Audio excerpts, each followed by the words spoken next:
Hi guys. तर आम्ही एक चॅलेंज करतोय. इथे 4 ग्लास आहेत, त्यात 3 मध्ये साखरेचा पाणी आणि एकात मिठाचा पाणी आहे. तर जो मिठाचा पाणी पिएल तो हरेल त्याला हे अर्धा लिंबू खायला लागणार. तर आता आपलं चॅलेंज स्टार्ट. पहिले तू का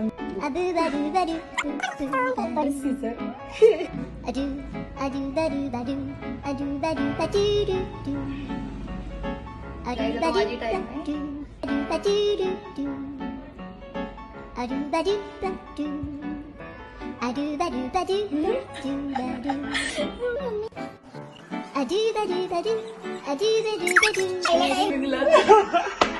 आता लिंबू खायला लागेल.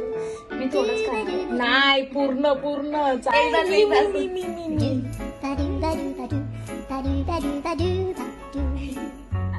चल ठीक आहे.